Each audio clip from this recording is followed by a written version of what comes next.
This is eCoffee with Experts, where marketers and founders share what's actually working in SEO, AI, and digital growth. Grab your coffee and fuel your mind as we chat with top minds about their wins, struggles, and lessons you won't find in a blog post. Brought to you by Digital Web Solutions, we bring real talk to help you grow your business, one episode at a time. Let's get started. How you got into business development, how you got into sales, how you got into marketing, because I was looking through your background and what you did in college, what you studied. I know you have several degrees that are oriented around health and safety. So can you tell me how that transition went? Into marketing? Well, I don't know. It's just a path that just took me there. Like I said, I got degrees in exercise physiology, kinesiology. I was in the Air Force. Got my LVN, which was under an RN as a nurse, was on a track in the military to be a doctor. They washed out the program. After I got out of the Air Force, I went and played football, got full ride up to Long Beach State to play for them. Took my MCATs, got accepted SC, but being a white kid in California, no money. I couldn't get $1, even though my study partner, he got full financial aid. And he said, I told you to put Mexican. Yeah, right. I said, I know. So I got asked by Dallas Cowboys to come out and try out for them. So I went up to Cowboys, played with them a little bit, got traded up to Seattle down to LA, tried out for the Raiders, ended up breaking my back because as a linebacker, you're getting hit by everybody. And then a guy I worked with when I was in college called Acrolock was a CNC machine tool in aerospace defense. So he went and visited me in the hospital and he said, when you're done, come see me. He's quite successful. So I went out on his little yacht and he's standing there and said, you're going to work for me. I said, okay, what am I going to do? You're going to do sales. I said, marketing. I said, okay. So he slid over an envelope and he says, there's your first paycheck, slid keys over to me. There's your company car. And I said, okay. Right. I said, I'm in. So that's how I initiated getting into that and just riding that. I was heavy into sales and marketing and aerospace defense. I've lived in Brazil. I've lived in London, ran a $4.2 billion sales and marketing team called Inventus out of London. Mom broke her back, got cancer. So I moved back home to help take care of her, get her situated. And then we started a not digital marketing, but a radiation detection system company, after 9/11. There's a lot of chatter about dirty bombs and people getting into hospitals and stealing radiation and dispersing it through the hospital to make the hospital ineffective. So while I was with this company called Defendtech, and I went and got a master's in Homeland Security, specializing in radiation security and counterterrorism. So working with that company, we ended up selling that. And then a guy that was in my Homeland Security program, Hafiz, we had Saba. And he says, hey, why don't you come work for me? After we sold that thing, I need some help. Mm-hmm. He has his master's in Homeland Security negotiation and things. He was from Afghanistan. So we did some speaking events at some of the Marine bases and stuff like that to kind of educate them on what they needed to do when they were being dispatched over to, Afghan or Iraq. So he had a digital marketing company. So he says, you come work with me. I know you know how. I said, well, I kind of did that. He goes, yeah. Exactly.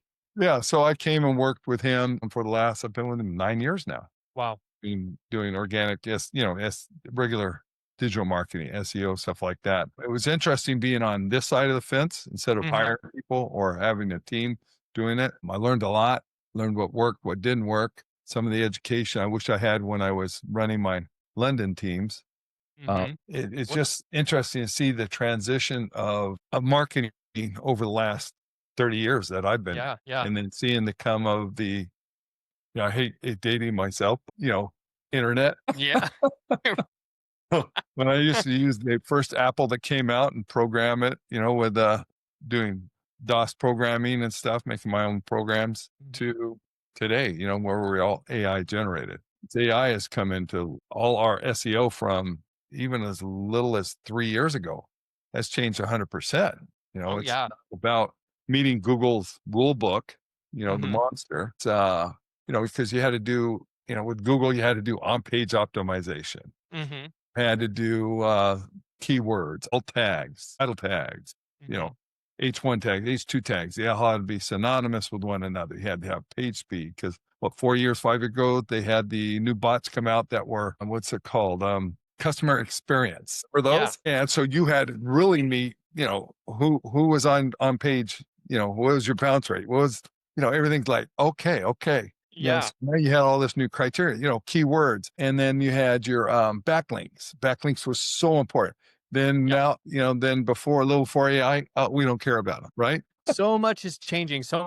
And like, there's two sides to everything. There are the people that are like, man, backlinks are still important, and not just for links. I'm just using that as an example, but like, they will say like, this is the cornerstone of our digital marketing strategy. And I almost feel like it doesn't really matter what it is, but the best practice is to have a focus. The best practice is to have a cornerstone and to go all in on that and understand that, yes, there's a balanced portfolio. Yes, search everywhere optimization is the new SEO. But really, and I'd love to hear from your perspective, it seems like the common thread through the trajectory of your career is two things. One, being around high performance people, and two, partnering with those people in some way. You shared the experience of the first job, the guy on his little yacht, which is hilarious.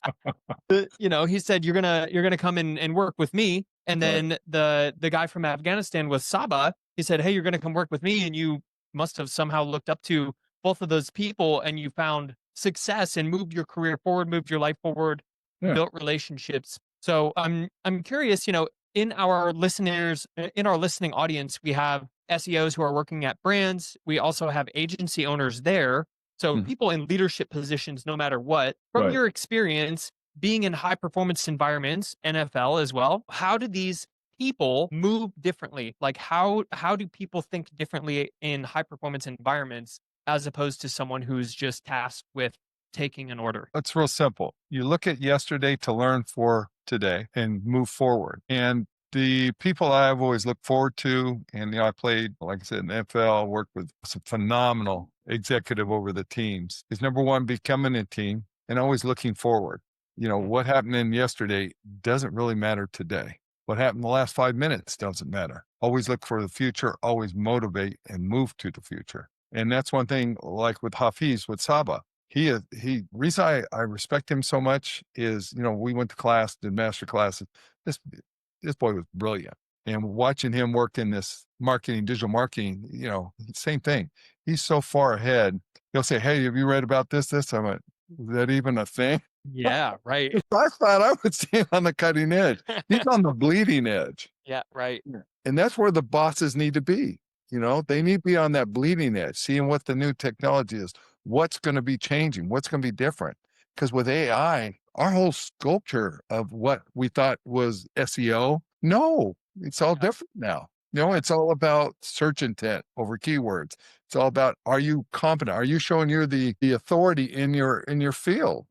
Are your content reflecting that? Not, how many keywords you have, how many repetitive blogs you put up there. You got to show that you have relevancy, that answers to what people are searching for. If you're not doing that, you're wasting people's money and you're wasting your time. Yeah. And there's a lot of way to do that. And even the consolidation of content, like to your point, it's not just about pumping out a bunch of content that may be considered repetitive so that the algorithm has to work harder to crawl it, right? There's even this concept of consolidation and becoming the authority by saying, we are going to help solve problems. We are going to give the answers to the algorithms in a way that's very easily digestible for these lazy LLMs. Yeah. I'm curious if you have any other perspectives of how you do that as a company or as a personal brand, becoming the authority in 2025. It's real simple. When you use your AI, whoever it is, Meta, ChatGPT, Hey Google, all these tools, you're asking questions. So if you're going to write your blogs, write questions up there that's going to answer my questions to these AI, and then when you write on what they really want. Find out what people are looking for. You get phone calls all the time. What are most people asking you for? So that's what you want to write about and answer those questions. So it's showing you the authority because you're talking about something relevant to their questions. You're not doing that. Again, it's just the regular old blog that they're just going to it doesn't work anymore. The Yeah. Google playbook isn't working. Yeah.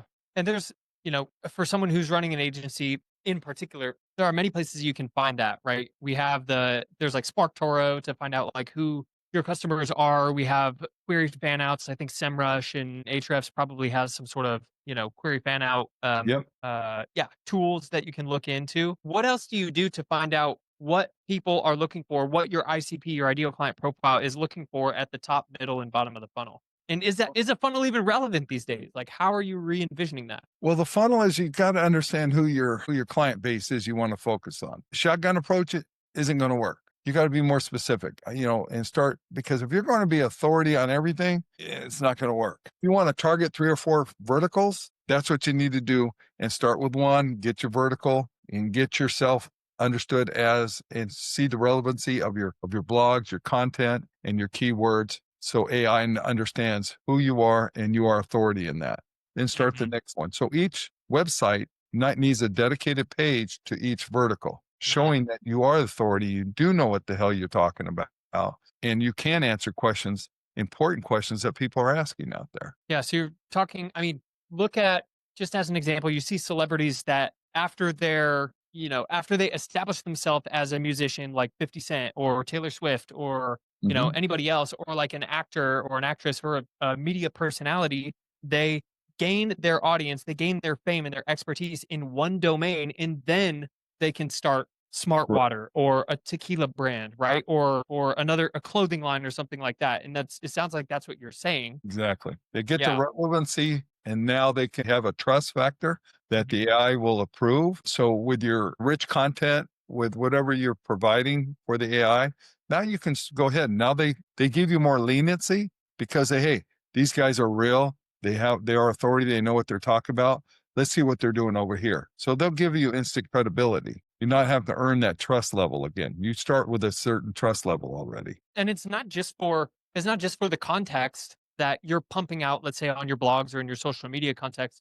Like, how do backlinks and digital PR and, how does that play into a strategy these days? Well, let's just put it this way. The old SEO game, with Google algorithms, in the AI era, you write for users' intent, and the algorithm will capture that and bring it to us users. So anymore, it's about users. Blogs before were all about just giving content for Google, just to, the relevancy to Google. Now it's all about relevancy to you, to me, to everybody else out there. What am I looking for? What do I need to know? If you're writing blogs for me, then, or for your subject matter, to your people that you want to focus on, not going to work. The SEO has gone from checklists and backlinks to conversations and credibility, right? That's what all AI is about, is earning that credibility. Yeah, absolutely. I'm curious, just to switch gears a little bit, in your position,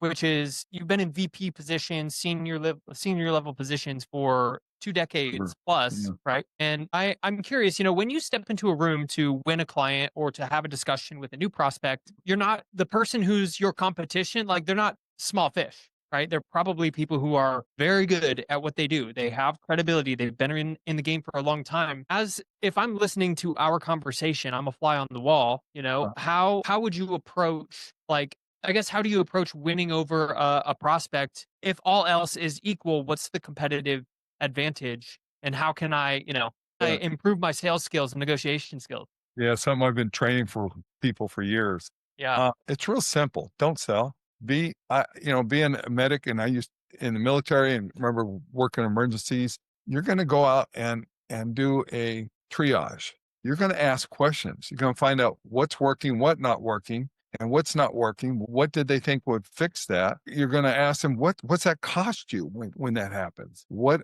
have you done in the past to fix that? You do a triage. You just ask a lot of questions, and once you get those questions and you understand what that cost is it time? Is it money? Is it stress? Now you can say, hey, have you ever thought about doing it this way? Now they give you your problem set.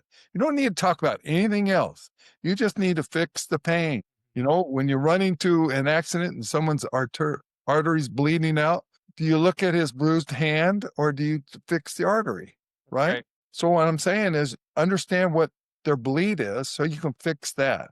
Because the bruised hand, who cares? I'm going to bleed out in seconds if you don't fix this. And for some small businesses, they're going to lose their businesses. So find out what is so important for them, what's working, not working. And then based on that information, now you can create a solution to solve that problem. And do you have it? It almost sounds like obviously you've done this for a long time and you have a specific way that you enter into conversations that Mhm. feels natural, organic, like you're not selling, Yeah. but in the back of your mind, you're following a template.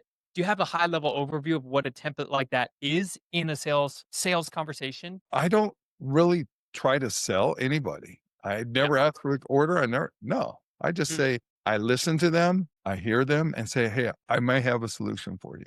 I want to help them. Whether they use me or not, I'll tell them, whether you use me or not, please do this. And if you need me, I'm here for you. If you don't, God bless you. But if you need me, I'm here. I'll take care of you. I understand what your problem set is. I have the solution for you. And I'm not guaranteeing anything. These people that guarantee things needs to be shut. You can't guarantee. AI, Google, they're the kings. They tell us what they're going to do. Right. So, and that's one thing I tell them. I can't guarantee anything. If somebody guarantees you, when I talk to people, I say, please run, please run. Yeah. They don't know what the hell they're talking about. If they're true marketers and in this digital world, they know there is no guarantees.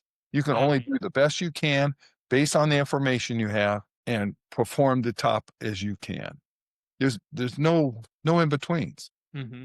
And people obviously feel that it's almost like an anti-selling, which when information is commoditized, it's almost like I want to go to the person who I can trust no matter what. Right. And it almost sounds like I look at some of the marketers either that I know personally, I've worked for, I follow on LinkedIn, I buy their stuff. There's a couple key people that I can think of who are like business influencers. And Right. what I notice from them is they essentially give away all their secrets for free. And I think what happens is when people listen to that and they try and implement what they are sharing, what they learn from one of these business influencers is they realize how hard it is Yeah. and they realize how much skill it takes. And who are they going to trust? They're going to Right. trust the person that gave it. Yeah. Is You're there spot on. another like concept like that about how you guys are thinking about content right now, answering questions? Like, how else are you thinking about producing content? As again, you can't use AI right now. It's not accepted. You can use AI to help you create content, but it's got to be content needs to be showing your expertise, have a trust factor, and be real because AI knows AI. Mhm. It's that simple. So you got to write use the AI to, as I tell my content team, use the AI, that's fine, but use it to expand your brain. So when you write it, it's all fresh content, but use it to motivate or to inspire you to create even greater than what the AI can. Because I said, hey, you guys know the market, you're our customer. So you drive that content in your mind to create that trust factor with the AI and with everybody else. If you keep throwing AI out there, AI knows AI and go, no, these guys are, It's like that Spider-Man meme where Spider-Man's pointing at himself and like then the other Spider-Man's pointing back. exactly. You want to see some original content. Yeah. That's it, right? Yeah. Yeah. So you're saying have the human in the loop right first and then have AI edit, expand, or is it Other way around. other way? AI motivate, give you some brain matter to use, some subject matter. Now use your brain, the human, to go in and create that original content. I love that. Kind of going back to the high performer conversation, with all the high performers that I have met personally and worked with personally, they all have one common theme, which is they want to know the future. Like they want to see the future more than anything else. And this shows up in practice where if you schedule an appointment with them on the calendar, it's Mhm. expected that you have an agenda, the main points you'd like to, when I had a one-on-one with a marketer who's running a 8-figure agency, he would say in our one-on-ones, I would have to fill out a full 1-page sheet for our one-on-ones with like all the things that I'm doing, everything that I've tried so far. Basically, he wants to know that I'm looking into the past and seeing the future so that he can predict trends. Using that sort of framework, what sort of trends are you seeing from the past that are showing you maybe a direction in the future? Obviously, you don't have the crystal ball, but like what trends are you seeing that are guiding your way? Well, I'm looking at at way people are still trying to work through their marketing and their subject matter in the same way they have for the last 20 years. And so seeing that, I'm really pushing the team to, like, for the last 6 months, I had 15 guys. I said, figure out what AI wants. What do they need? What do they want? What are they craving? What is the content we have to provide? And what our subject matter we've been talking about is all about that. And it's expanding. As AI gets smarter, we got to get smarter. We got to find out more opportunities that we can fill the AI gap, that knowledge base, by using our knowledge base. So it's going, every year it's going to be, so Right. that's what I'm learning.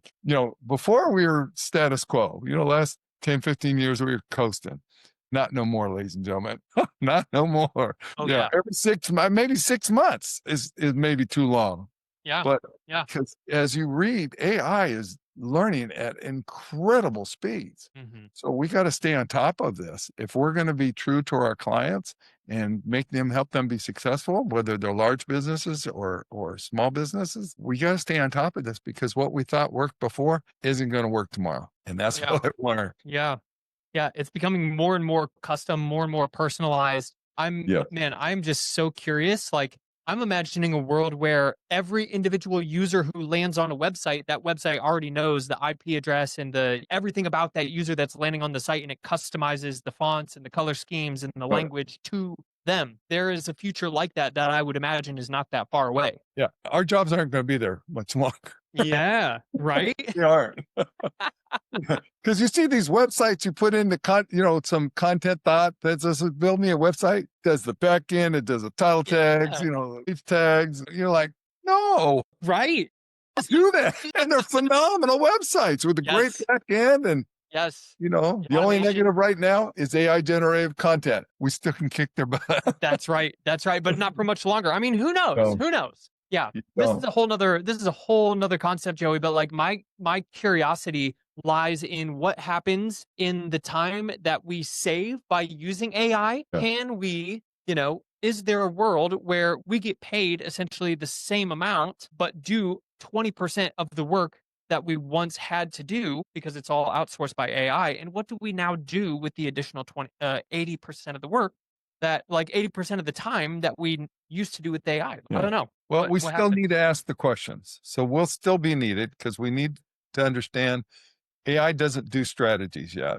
So we need to understand our client. We understand the strategy. We need to understand the underlying business case that we need to progress the branding through, right? And AI can't do that. It still needs us to say, hey, this is what's up. This is where we need to go. This is who we are. And this is where I want to end up. Yeah. That's where it's going to save our time. We still have to have a desired end result. That's what it sounds. Exactly. Yeah. Yeah. Man, as we wrap up here, I guess, where can people find you, if they want to learn more about Joey and more about Saba? Saba, well, we're just Saba SEO.com. We've been in business over 20 years, or I've been there 9-10 years now. But like I said, if you just want a straight shooter, that's who we are. And there's no fake, no. You need some help, you need some love, we'll give it to you. Whether you use this or not, we want you to be successful. We're in that thing, is what you give out, you get in return tenfold, right? So that's how we feel. We're just here to help. And if it works for us, and works for you, great. If not, that's fine too. We'll help you out anyways. Yeah. Perfect.